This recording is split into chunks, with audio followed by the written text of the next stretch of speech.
Boa noite. Começa agora mais uma edição de Brasilianas.org, um programa sobre políticas públicas feito com sua colaboração através da internet. O sonho de um país igualitário, no qual o desenvolvimento, a estabilidade econômica e a expansão produtiva alcancem também faixas da sociedade excluídas, fez crescer os programas sociais de complementação de renda familiar e de incentivo à economia solidária.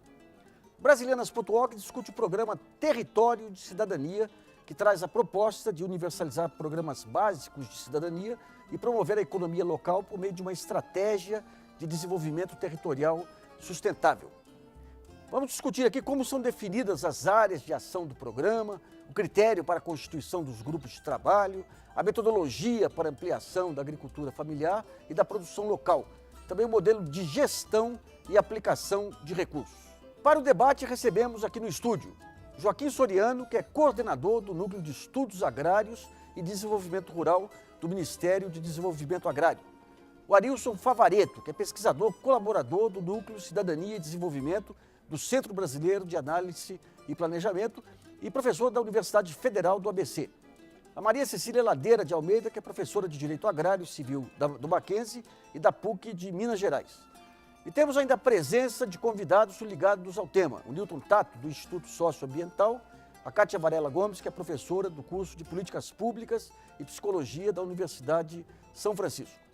E você também pode participar fazendo comentários, sugerindo temas, enviando suas perguntas e opiniões pelo site www.brasilianasorg.com.br. Lançado em 2008, o programa Territórios da Cidadania prevê a integração direta entre sociedade, governo federal, estados e municípios para a definição de uma estratégia de desenvolvimento local. Isso ocorre por meio de um núcleo dirigente e outro técnico que define as regiões e ações prioritárias de ação. A ideia é que tudo ocorra de forma democrática e participativa por um colegiado suprapartidário. Como que esses colegiados são formados? Se existe realmente a inserção da sociedade na tomada de decisões? Como os recursos são direcionados e os gastos controlados? Nós vamos discutir agora, primeiro vamos entender direitinho o que vem a ser esse território da cidadania. Eu queria primeiro perguntar para o Joaquim Soriano, que é do Ministério do Desenvolvimento Agrário, pedir para ele dar uma explicação rápida sobre o que é esse projeto Território da Cidadania. Em 2008, o governo federal assume uma posição mais enfática de combate à pobreza rural. Então, era selecionar, dentre os territórios rurais, aqueles que têm o mais baixo grau de desenvolvimento humano, tem maior concentração de assentados da reforma agrária, que tem o maior número de quilombolas, ribeirinhos, populações indígenas. Então, se constituiu primeiramente 60 territórios, em 2008, depois passamos para 120. São hoje 120 territórios que congregam 1.852 municípios.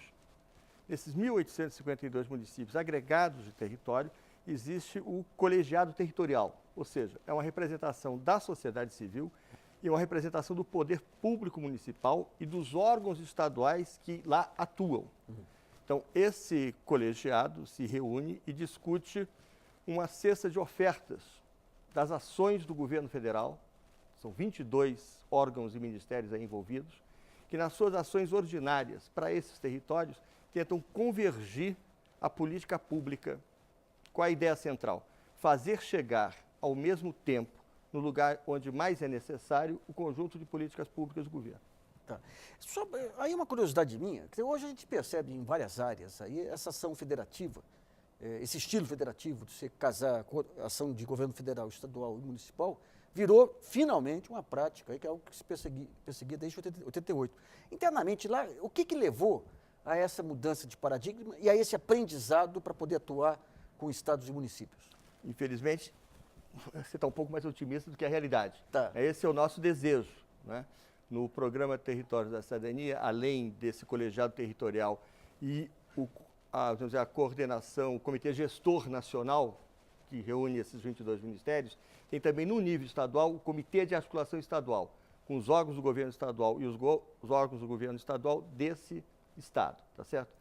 Agora, toda a dinâmica administrativa e da gestão pública ainda é feita, como eu chamo assim, pelas caixinhas, né? São todas caixinhas atomizadas uma em relação à outra. A caixinha que você diz? A caixinha, os 3 níveis de governo? Não, e dentro do governo federal, cada ministério, dado cada ministério. Então, uma das inovações do programa Territórios da Cidadania é fazer com que tudo isso converse. Não é fácil. O programa tem 2 anos, esse é o 3º ano, mas essa é a ideia, é fazer com que, através de uma gestão democrática, através de uma gestão articulada de todos esses ministérios, o resultado lá na ponta, que é o que nós desejamos, seja melhor. Deixa eu entender, então, vamos pegar um exemplo qualquer aí de um desses setores, cidades aí, ou regiões, ou núcleos que vocês atuam. Fazem lá reunião, juntam. Você tem todos esses ministérios, esses 22 órgãos, eles têm atuação na ponta também? Eles são disseminados pelo país todo? Por exemplo, no programa Territórios da Cidadania, nós incluímos todos os programas da assistência social que são universais. Por exemplo, o Bolsa Família está dentro do Territórios da Cidadania. O que a gente percebeu nesses anos? No plano nacional, o Bolsa Família tem uma execução ano de 97%, 98%. Em Territórios da Cidadania tem 102%. O que quer dizer? Nós conseguimos uma certa dinâmica que faz com que nessas áreas seja aplicado mais do que é o previsto.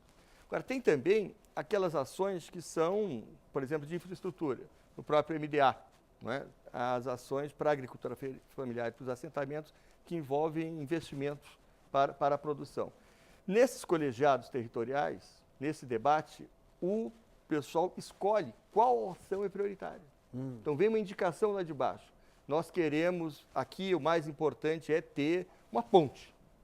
Ou naquele outro aqui o mais importante é máquina agrícola, para fazer a estrada vicinal. Então, nesse sentido, quando a demanda volta para o Comitê Gestor Nacional, nós acionamos para que aquilo que foi priorizado seja primeiramente executado. O Arilson, como é que você vê, digamos, esse tipo de estruturação, a eficácia e vulnerabilidades? Acho que para entender os avanços que o programa proporciona, é importante, muito rapidamente, fazer um pouco da história dele, né? Então, o próprio nome do programa Territórios da Cidadania está inspirado num debate que existe no meio acadêmico sobre como promover o desenvolvimento de regiões rurais, que é o chamado abordagem territorial do desenvolvimento. Então, no caso do Brasil em particular, essa discussão começa na virada dos anos 90 para os anos 2000, quando se chegou à conclusão de que somente os créditos do PRONAF estavam sendo insuficientes para dinamizar a agricultura familiar. PRONAF?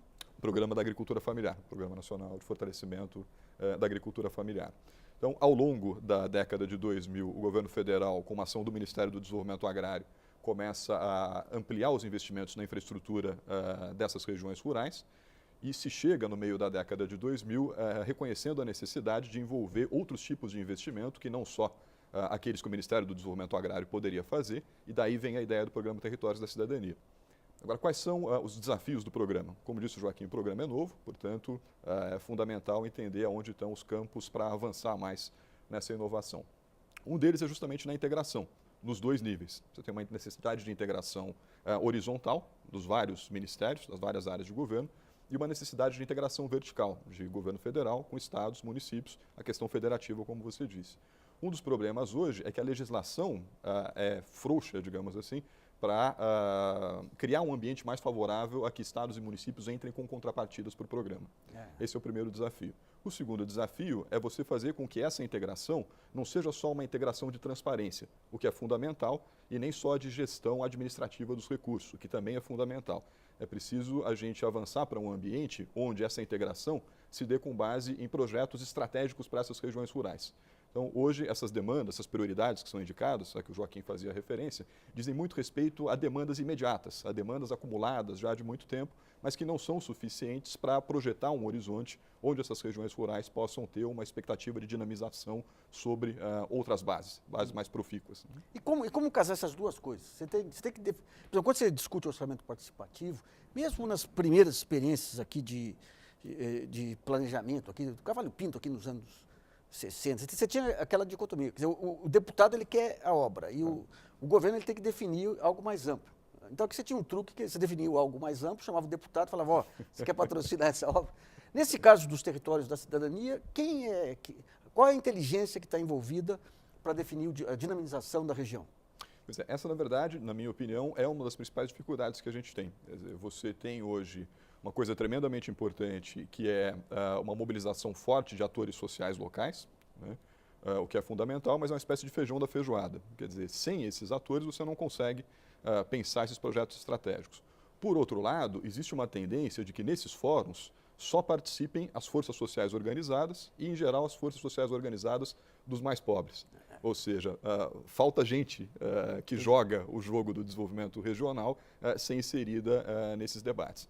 Isso não é simples. Quer dizer, para isso você precisaria ter toda uma reengenharia nos critérios de alocação de recursos públicos e etc., que é um debate sobre o qual nós estamos apenas iniciando, digamos assim. Bom, um dos pontos que a gente tem visto aqui nos diversos programas é que não basta a obra física, isso tem que envolver todo um conjunto aí de fatores jurídicos, burocráticos e tudo mais. Eu queria ver com a Maria Cecília essa questão da propriedade da terra e a questão do meio ambiente, essas questões jurídicas, de que maneira que impactam esses projetos? Bem, inicialmente, eu acho que uma das coisas que precisa alinhavar todos esses programas é exatamente uma lei marco, uma normativa efetiva que venha a alinhavar todos esses atores sociais. Não só o Estado, em todas as suas formas, a União, o Estado, o município, seus ministérios, suas secretarias, etc., mas todos os demais atores, não só aqueles a quem a gente quer atingir com o programa, que é para trazê-los ao processo produtivo nacional, fazer a inserção social, mas também a estes outros autores, como o colega aqui disse, que esses outros atores que não participam. Isso é um programa para pobre, isso é um programa para quem não tem nenhum outro acesso ou não participa. Não imaginando esses demais atores de que eles também integram todo esse elenco de políticas públicas ao final, não é? Na medida em que você tem esse crescimento que deve acontecer, ele vai gerar uma espiral de riqueza, uma espiral capitalista, o nome que você queira dar, mas uma espiral de riqueza. Então, isso vai me beneficiar, isso vai influenciar o meu modus operandi como comerciante, como dono de posto de gasolina, padaria, enfim, todas as diversas outras setores que, de alguma forma, já são beneficiados ou já estão dentro da inserção social. A grande questão, e eu acho que falei isso o ano passado, num evento do próprio Instituto Interamericano de Cooperação Agrícola, que aconteceu no estado de Sergipe, é que esta lei marco ela deve ter uma base que é não haver nenhuma dispersão. Quer dizer, não pode haver discriminação de nenhum tipo. Ou porque eu sou minoria, e a minoria a gente vê individualmente, ou porque eu sou povo autóctone, e aí a gente vê de forma coletiva, mas não pode haver, esse é o grande marco dessa história. Isto exige uma atuação do órgão de política fundiária do Brasil, que é o INCRA, Instituto Nacional de Colonização e Reforma Agrária, uma política muito grande, no sentido de regularização de áreas que ainda temos, de áreas devolutas, que são áreas que advêm do tempo do regime colonial no Brasil, e a própria regularização fundiária do país. Nós não temos no Brasil hoje um mosaico efetivo das propriedades nos termos da lei. Mas nem nessa nem fase na cidade de São Paulo. de satélites e Não, você ainda não tem. Eu posso dizer a você que 40% a 60% talvez hoje, nesses últimos 10 anos, da cidade de São Paulo tem documento legal, a que título for, da sua propriedade. Recentemente, no programa de regularização fundiária da Amazônia, nós vamos em breve ter um instrumento que pelo menos o MDA-INCRA vai conseguir autenticar a terra para iniciar a obra. Né? E outro aspecto que o Favaretto tinha mencionado, que eu acho de fundamental importância, é ultrapassar a fase da resposta à demanda imediata nesses territórios de alta pobreza a o ponto de eles desenvolverem o que nós chamamos um plano de desenvolvimento territorial sustentável. Então, nesse aspecto de qual é a inteligência, você pergunta, é fundamental a organização social, se debruçar sobre isso. E é importante também, no nosso caso, e temos insistido nessa tese, do governo federal aportar conhecimento, técnica, para encontrar a vocação em cada um desses territórios ao nível mais específico de identificar qual cadeia produtiva pode ser incentivada naquela região. E essa estrutura o MDA tem ou são outras áreas do governo? O MDA, junto com todos os órgãos que participam do Programa Território da Cidadania. Embrapa, no meio do- Embrapa, Ministério da Agricultura, Ministério da Integração, Casa Civil, Defesa. Nós temos algumas experiências nesse tempo mais recente de, vamos dizer assim, de ir até o território, reunir com o colegiado, passar 2, 3 dias discutindo a fundo o que fazer. Por exemplo, região de Dourados, cadeia produtiva, piscicultura. É isso? Então, o que é necessário? Quais são os gargalos que devem ser destarrachados? O BNDES pode financiar, o Banco do Brasil pode financiar. Então, quando eu falei desse negócio da ação federativa, tudo, você ficou pessimista. Eu queria que você desse um quadro hoje, no estágio atual, de como que é a colaboração desses diversos órgãos que não fazem parte do core aí do programa, para atender as demandas do programa. Então, para atender as demandas do programa é muito alto. O grau de execução em território da cidadania é muito acima da média do grau de execução do Brasil. Certo? Então, ao fim e ao cabo, os órgãos executam. Por quê? Porque tem uma diretriz do governo, tem uma diretriz do presidente e tem um corpo técnico, a coordenação executiva do programa que cobra. Tá. O outro é esse passo mais avançado que nós estamos realizando agora. É identificar nos territórios qual é a vocação econômica, qual é a qualificação desse plano de desenvolvimento territorial sustentável e levar os órgãos do governo lá na região, lá no território, discutir e iniciar o projeto. Então, Joaquim, vejo que está no caminho essa dos territórios da cidadania, que é pensar o desenvolvimento regional, considerando a especificidade de cada região e o potencial de cada região. Mas tem problemas na articulação dos diversos ministérios, como também do ponto de vista da verticalização, da integração das ações dos diversos órgãos do Estado e também das prefeituras. Então, ela é ainda uma política de governo e não é uma política de Estado. Talvez tenha que aprofundar um pouco mais e avançar essa discussão com toda a sociedade brasileira, de criar alguma coisa que fica entre os municípios, o Estado.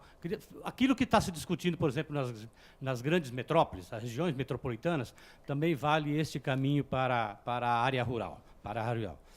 É importante também salientar que, via de regra, essas regiões, elas têm um índice de desenvolvimento humano muito baixo. Mas, por outro lado, são regiões que concentram boa parte daquilo que é a riqueza do Brasil.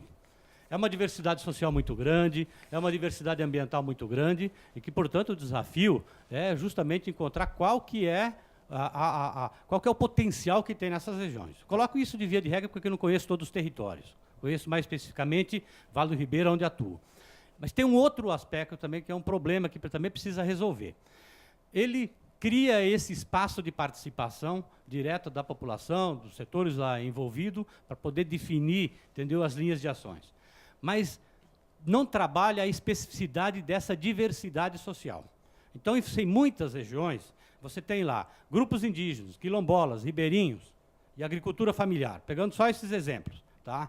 A hegemonia política neste processo acaba se dando por conta de um determinado grupo.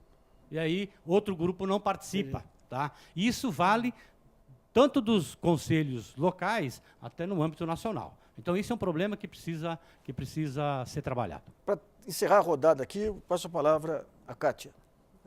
Na verdade, complementando, acho que o finalzinho, né, que ele colaborou, que ele trouxe, exatamente sobre essa discussão dessa participação popular e principalmente envolvendo a diversidade. Eu não tenho experiência necessariamente com a zona rural, nossa experiência é com as grandes metrópoles, principalmente na região central, e que a gente observa exatamente é que, muitas vezes, as políticas públicas e a efetividade dessas políticas, elas acabam, na verdade, falhando por não alcançar essa diversidade, por não alcançar uma parcela de uma população que não é contemplada por essas ações governamentais. E aí, quando, na verdade, já estou encerrando, quando, na verdade, observamos a efetividade da participação dessa população, né, nessas discussões é quase nula, porque acho que é um pouco o que, na verdade, vocês já, né, comentaram, de que, não vou participar porque esse programa é voltado para determinada parcela da população, não me inclui. Né, então... O homem e a mulher no campo, os pequenos produtores com recursos para a própria subsistência, foram deixados por décadas à margem do planejamento público. Pensar em progresso nacional significa englobar, e mais que propor é necessário ouvir e construir ações que não apenas supram necessidades imediatas, mas que tragam os que são marginalizados para participarem do processo produtivo. Sendo assim, como que o programa Território da Cidadania amplia a agricultura familiar? Que estímulos que existem para pequenos produtores e empreendedores locais? E a orientação para que aprendam a administrar as suas propriedades e ações? Eu queria ver, então, primeiro com o Joaquim Soriano, essa questão da sustentabilidade aí da agricultura familiar, como que é vista dentro dessa proposta do Territórios da Cidadania? A política pública do governo federal, através do MDA, para a agricultura familiar é mais ampla, portanto, que para territórios da cidadania, né? Mas lá nos territórios da cidadania, onde nós vamos encontrar o pessoal com condições mais déficits, né? Com mais deficitárias, né? Então, as políticas são as mesmas. É fazer com que elas cheguem lá. Nos últimos anos, o que o governo disponibilizou para a agricultura familiar é extraordinariamente maior do que tudo que foi feito antes, né? E não só do ponto de vista de recursos, mas do ponto de vista de abertura de linhas de crédito diferenciadas, né? E de um aspecto fundamental que é a assistência técnica. Expandir a assistência técnica. Todo o aparato estatal de assistência técnica tinha sido desmantelado. Nos últimos anos ele foi reconstruído e é rigorosamente de uma eficácia extraordinária. Poder contar com técnicos lá no campo, lá nas regiões mais necessitadas para ajudar nesse processo de desenvolvimento. A minha dúvida é o seguinte, a crise política de 2005 ajudou a abrir os olhos do governo para a importância de ampliar as políticas sociais? Não creio. Não creio.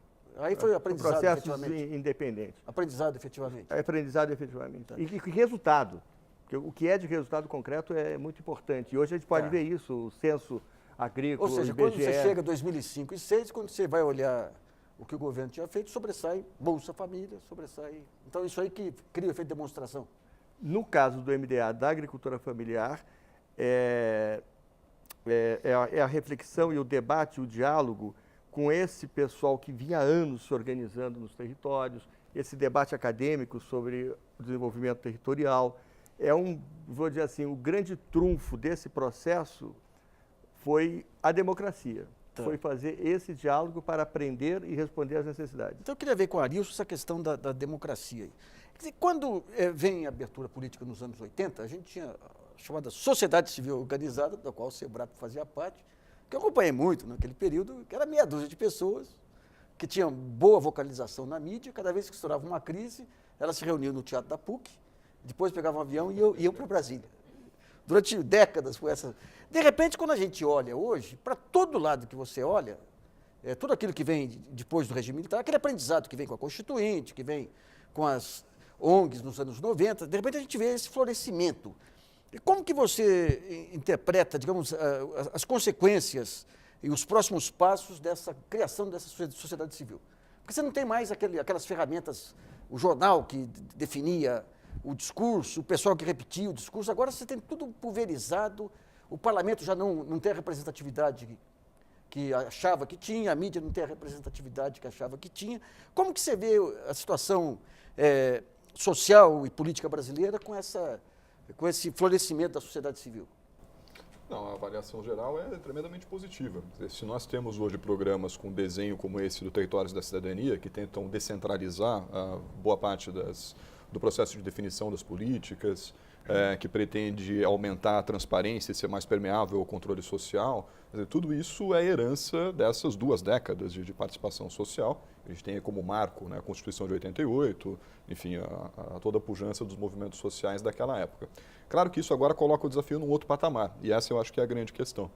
Então, você tem uma boa parte das demandas, das reivindicações e do discurso, que antes tinha como portadores exclusivos quase os movimentos sociais, como esses que eu dei o exemplo agora, transparência, descentralização e etc. Hoje é quase inconcebível você ter uma política governamental que não traga já previamente desenhado quais vão ser as formas de participação social na sua execução. Por outro lado, isso traz 2 dificuldades. A primeira dificuldade é exatamente o fato de que uma parte dos movimentos sociais, uma parte das forças sociais organizadas, perdeu um pouco a referência. Então, particularmente ao longo dessa década, a gente vê um pouco isso, quer dizer, uma ação que volta a ser muito reativa, já que demandas históricas foram absorvidas. O segundo desafio, o segundo ponto importante onde pode haver uma inovação, exatamente nisso que a gente poderia, um pouco grosseiramente, chamar de tecnologia da participação social. Então, isso que o Newton e a Kátia falavam agora há pouco. Quer dizer, não basta só você criar um fórum territorial ou algo assim e abrir isso para a participação social, porque nós vamos ter um viés na participação. Quer dizer, em geral, a participação vai acabar ficando restrita aos setores intermediários. Vamos pegar o exemplo do Vale do Ribeira, que o Newton deu agora há pouco. Nós temos uma grande polêmica regional no Vale do Ribeira, que é a construção da hidrelétrica de Tijuco Alto. Então, o que acontece? Nós temos lá o Fórum Territorial e a Votorantim, que é a proponente do projeto, é claro, ela não vem participar de reuniões com os quilombolas e etc. e tal. Então, uma coisa fundamental para a região é definida fora desses espaços. Por outro lado, os agricultores mais pobres também do Vale do Ribeira, no Vale do Ribeira nós temos movimentos sociais muito importantes, mas os mais pobres muitas vezes não estão sequer organizados. São aquilo que o José Graziano chamava do 100-100. Não tem nem terra, não tem nem organização e etc. Então é preciso criar tecnologias para ouvir esses segmentos da sociedade para os quais aquilo que eu, mais uma vez, grosseiramente chamaria de tecnologia social, não alcança. Tá. Maria Cecília, em relação a essa questão dos assentados e tudo mais, hoje, do ponto de vista jurídico, a situação é regularizada? Eles podem virar agentes econômicos efetivos? Como é que é o mapeamento desses assentamentos? Sem dúvida nenhuma. O próprio Estatuto da Terra, que é de 64, do governo do Marechal Castelo Branco, ele trazia uma política de integração. O Estatuto da Terra é o modus de vida da zona rural. Então, ela não só fala da reforma agrária, como da arrecadação de terras públicas, como da assistência técnica social aos assentados, ao produtor rural, de uma maneira geral. E com a questão da agricultura familiar, isso é extremamente importante, porque a questão agrária, assim chamada, não é um problema da zona rural e eu estou aqui na zona urbana, na Avenida Paulista. É um problema que interfere a todos nós. Se você não tiver este assentado, ele vem para a cidade, primeiro, disputar a escola pública, hospital público, ou talvez disputar o teu relógio com uma arma na porta do seu carro. E, em segundo lugar, isso é a tragédia dos nossos dias. Se você não tem uma política pública, e aquele que permanece na zona rural, ele está fadado a ter uma grande atividade agrícola que se chama droga. Tá? Então, ele passa a ser o marginal do marginal, porque ele planta droga. É mais conveniente, ele tem maior rentabilidade do que plantar batatinha, arroz, etc. Então, precisa ter uma política pública nesse sentido de fortalecimento da agricultura familiar. Essa agricultura familiar, ela produz os alimentos que nós comemos. Essa agricultura familiar dos assentados, ela traz a segurança alimentar, que é uma das grandes questões hoje da FAO. O medo da falta de alimentos em todo mundo, que é uma realidade. Então, é preciso que haja isso. O assentado, dentro dos processos legais que advêm do próprio Estatuto da Terra, ele passa por um período em que ele é assentado, ele é ocupante de terras públicas. A partir daí, de um determinado momento, ele será titulado, ressarcindo aos cofres públicos com aquilo que foi gasto com ele, em termos, eventualmente, de desapropriação, em termos de assentamento. A partir daí, ele tem um título de domínio, ele é proprietário rural, e essa é uma fase que nós ainda não alcançamos, posto que os projetos de reforma agrária, onde se exige desapropriação, são projetos muito recentes, dos últimos 20 anos, vamos dizer assim. No governo militar, houve mais uma opção pela colonização das terras públicas, a abertura da fronteira agrícola para o centro-oeste, norte e nordeste do país. Deixa eu perguntar, o Newton colocou o problema, eu quero ver se ele já pensou na solução aí dessa tecnologia social para permitir essa igualdade de oportunidades. E também se você tem visto aí, nessas políticas públicas, se há o risco, primeiro, da instrumentalização por esses grupos ou por partidos políticos, e se há o risco da dependência permanente das políticas públicas, ou se há um objetivo de autossuficiência com o tempo, de se buscar autossuficiência econômica para esses assentamentos, para esses ambientes que são atendidos pelo território da cidadania. Então, Nassif, esses riscos, eles de fato, correm de fato o risco de instrumentalização. Mas, por exemplo, no Vale do Ribeira eu não vejo isso como este o problema. O problema eu vejo lá que, de repente, os quilombolas não têm a cidadania dentro do Conselho de Desenvolvimento Regional. Os índios não têm a cidadania lá dentro. Não é que não tem espaço para eles participarem, está lá o espaço para participar, mas tem que ter uma forma de buscar uma tecnologia diferenciada de como trabalhar a especificidade desses grupos. Queria também colocar que a dependência dessas políticas sociais também deve ser uma questão que deve ser trabalhada pelos diversos ministérios. Por exemplo, agora, recentemente aprovada a lei da compra da merenda escolar, que obriga todas as prefeituras a gastar 30% do seu orçamento, né, da merenda escolar com a compra direta da agricultura familiar. Só que não adianta ser uma coisa que só o Ministério do Desenvolvimento Agrário vai trabalhar com isso. Porque quando você chega nas prefeituras, via de regra, nessas regiões, entendeu? As prefeituras não têm estrutura para poder se organizar e comprar. E na outra ponta, entendeu? Os agricultores não estão organizados para poder fornecer.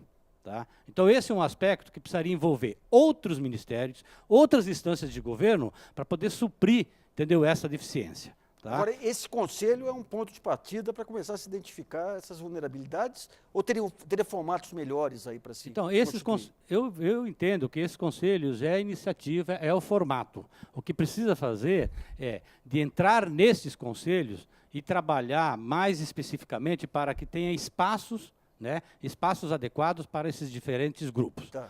Que já vai um pouco nesse caminho, mas é pouco ainda. Tá. Entendeu? Quando vai tirar os delegados para os encontros estaduais, né, tem as cotas já para esses diversos segmentos. Mas isso não é o suficiente. Então, precisa ter uma ação mais direcionada, Quer dizer, entendeu, essa ação com esses mais grupos. direcionada, no fundo, é uma política social que ensine esse pessoal a se organizar, a identificar. É uma assistência social, quase. A se organizar, entender diretamente as demandas. E isso é importante, até nessa política de fortalecimento da agricultura familiar, né, que é uma coisa, outra preocupação que precisa ter, que a agricultura, aquele espaço, entendeu, de atuação daquela família, precisa ser desenvolvido aquilo que se chama de multifuncionalidade da sua área. Tudo aquilo que aquela família pode produzir de produtos e serviços, que vai desde o turismo, entendeu, às necessidades básicas que tira lá para a segurança alimentar. Então, a roça do dia a dia, que tira só para a alimentação, tá, também é uma coisa que precisa ser fortalecida. Então, em outros, há projetos que, de repente, investem em um determinado produto, mas esse produto, quando cai o preço dele no mercado, aquela família vai passar fome e aí é obrigado a recorrer, entendeu, à bolsa, entendeu, a cesta básica. O Nildo tocou numa coisa importante e eu diria que é uma espécie de armadilha na qual o Territórios da Cidadania está inserido hoje. Que é o seguinte, por um lado, eu sou um entusiasta do Pronaf, da agricultura familiar e tudo mais.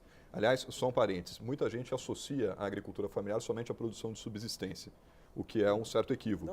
Na agricultura familiar, a gente tem alguns dos setores mais dinâmicos da pauta de exportações brasileira. Por exemplo, uma boa parte do frango, das carnes, tal, são produzidos pela agricultura familiar. Portanto, é um setor muito diverso. Agora, fechando parênteses, a armadilha da qual o Programa Territórios da Cidadania vai ter que sair é fundamentalmente a seguinte. Quando a gente monta esses colegiados, existe uma tendência das pessoas fazerem proposições de ações que são aquelas que elas estão acostumadas a fazer. Atividades tradicionais, muitas vezes são atividades com uma baixa capacidade de geração de renda, que não significam acesso a mercados dinâmicos e daí por diante. Então, o Programa Territórios da Cidadania, no futuro, ele vai se ver na necessidade de transitar de uma política social, de um desenho de política social, para uma política de desenvolvimento regional. E aí ele vai precisar mobilizar mais atores para bem além do leque que ele mobiliza hoje. Ou seja, pelo que você fala, você teria que primeiro ir uma brigada na frente que estudasse possibilidades, levantasse possibilidades não conhecidas até, ou não assimiladas aí pela população, e depois expusesse as alternativas de uma forma mais concreta para o pessoal poder fazer a opção. Seria isso, mais ou menos?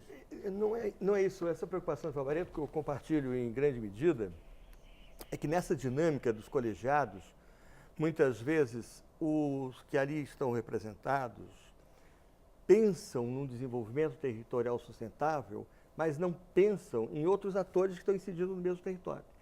Tem grandes obras do governo federal que vão ser construídas num território. Por exemplo, a usina hidrelétrica de Belo Monte é no território da Transamazônica. Então, das longas e tradicionais discussões do colegiado e da população organizada da Transamazônica, que é muito intensa, não levam em consideração a existência da hidrelétrica. Então, qual é um desafio importante que nós temos? relacionar o que é programa Territórios da Cidadania, o que é programa de aceleração do crescimento. Tem uma certa história, que está na literatura, não só do Brasil, mas do mundo também, que muitas vezes essas grandes obras, elas não favorecem a população local. Ao contrário, elas produzem uma nova onda de pobreza.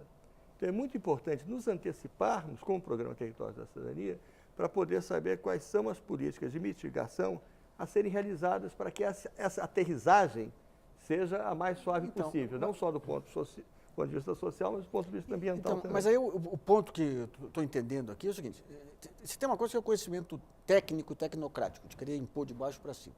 Se tem uma coisa que é a participação popular, que não tem o conhecimento técnico e tecnocrático. Então, digamos, as pessoas elas têm que opinar sobre o que elas conhecem, e sendo que às vezes você tem possibilidades naquele território que são muito mais amplos e que o conhecimento técnico pode detectar.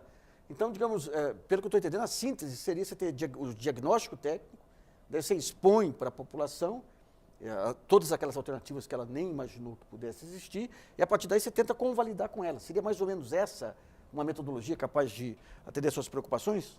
Nassif, eu entendo que também as pessoas querem aquilo que não conhecem também. Sim, mas elas precisam saber, né? O senhor deu exemplo, apareceram 2 exemplos aqui. O Conselho de Desenvolvimento Regional do Vale do Ribeira, entendeu? Tem visão estratégica do ponto de vista do desenvolvimento regional. Aparece no caso, por exemplo, da hidrelétrica. O Conselho é contra a construção da hidrelétrica, porque a construção da hidrelétrica, ela aponta para um modelo de desenvolvimento que destrói a população local e destrói o meio ambiente, destrói o potencial de desenvolvimento que tem em outro patamar na região. Tá? A mesma coisa no caso de Belo Monte. A população lá na região, entendeu? Boa parte da população, pelo menos os índios, tá? Eles são contra. Belo Monte aponta para um modelo de desenvolvimento. Aquilo que eles querem lá vai para um outro modelo. Não deixa de ser estratégico. Fala assim, não é o conhecimento tão aprofundado que fica discutindo a matriz energética do país como um todo, mas do ponto de vista regional, sai visões do ponto de vista de que como é que pode ser o caminho do desenvolvimento para a região. Bom, os participantes do programa Território da Cidadania contam com recursos para aplicar nas ações definidas pelo colegiado. Assim ampliam suas produções, unem-se cooperativas e empreendimentos necessários para a sustentabilidade local. Porém, como que é feito o monitoramento, controle de recursos e de resultados? Quais os critérios para destinar os recursos para cada uma das áreas? Como que é feita a gestão do programa, já que vários ministérios são envolvidos? Eu queria primeiro ver com o Joaquim como que se dá, então, essa articulação e esses sistemas de controle. Então, como eu tinha dito, o programa Territórios da Cidadania é a convergência de ação das políticas de cada ministério e dos órgãos federais, né? Então, nós temos um portal na internet, Territórios da Cidadania, onde tem todas as ações do governo federal e todas as ações por território. Então, uma tarefa importante nossa é cobrar de cada ministério, de cada gestor, de cada ação, que mantenha atualizado no portal, porque esse é um aspecto da transparência e do controle social fundamental. Né? Tá. O Arilson, quer dizer, os instrumentos, digamos assim, a base, a infraestrutura está montada, então faltaria só essa visão de futuro. Agora, eu pergunto para você o seguinte, essa questão de quilombolas, comunidades indígenas e tudo, você tem acompanhado como tem se dado assistência nessas áreas? Nessas áreas, muito pouco. Antes, só voltar na primeira observação sua, eu diria que a estrutura está montada para uma parte fundamental do programa, que é a transparência, a democratização e etc. Agora, a estrutura para dar esse salto em direção a um horizonte mais estratégico, ela precisaria ser montada. Quer dizer, a gente não tem no conjunto dos territórios uma situação favorável, como do exemplo que o Newton deu mais uma vez do Vale do Ribeira, onde por conta dos conflitos históricos lá existem anos de relação entre movimentos sociais, movimentos ONGs importantes, até universidades, etc. Quer dizer, é esse tipo de ambiente mais favorável à inovação, e a inovação num certo sentido, um tipo de inovação que possa levar à dinamização econômica, mas combinada com redução da pobreza e da desigualdade, e combinada com uma coisa que é tremendamente importante, que é a conservação dos recursos naturais. Então, esse é a engenharia que ainda se pode avançar um pouco nos próximos anos. Em relação às comunidades indígenas e aos quilombos, Não é uma realidade que eu conheço muito em detalhe, mas tudo que eu ouço dos colegas que trabalham diretamente com isso relatam que os avanços são muito grandes no reconhecimento desses segmentos como estratégicos, como prioritários para o trabalho governamental e etc.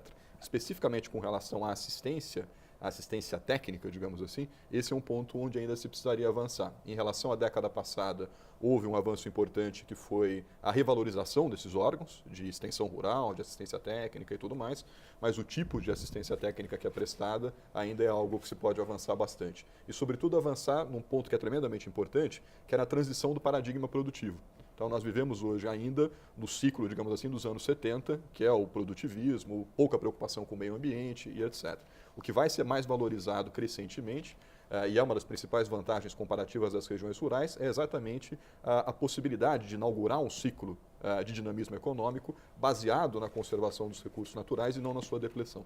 Então, eu vou colocar uma questão aqui que está na ordem do dia, aqui, que incomoda bastante, até ligado a essa questão da hidrelétrica lá no Vale do Ribeira. Né? Em muitas dessas regiões são ricas em recursos naturais, você tem uma lógica nacional de desenvolvimento, que às vezes precisa de recursos locais, e tem a lógica do desenvolvimento local lá também, que conflita. Dá para fazer essa...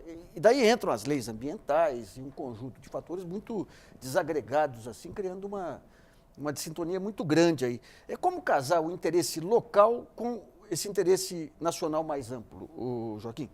Então, eu acho que esse é o grande desafio. No caso de Belo Monte, que é uma discussão que vem de 30 anos, e na memória da população tem Tucuruí ali do lado, né? Onde não tinha discussão nenhuma. No caso de Belo Monte, pelo que eu acompanho, hoje a maioria da população é favorável ao projeto.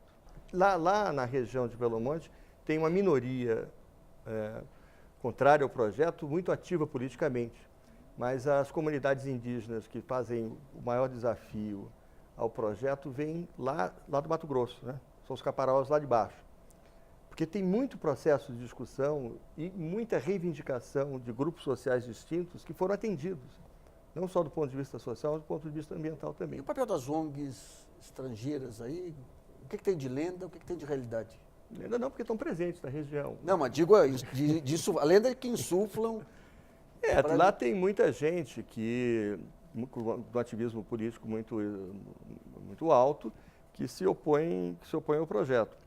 Agora, tem um problema a resolver ainda, que a disparidade da história, da disparidade sobre quais são os danos e quais são os benefícios, chega às vezes a níveis impressionantes. Por exemplo, tem gente que assina, escreve e diz: todas as terras indígenas serão inundadas. Daí outros dizem: nenhuma terra indígena será inundada. Daí outros dizem, de uma forma mais razoável do meu ponto de vista, que o fluxo do rio baixa a cota e isso afeta a vida das comunidades indígenas. Mas, quer dizer, o grau de razoabilidade para um diálogo é baixo, né? Nessas questões que envolvem quilombos, indígenas, etc., enfim, nós estamos falando de populações tradicionais.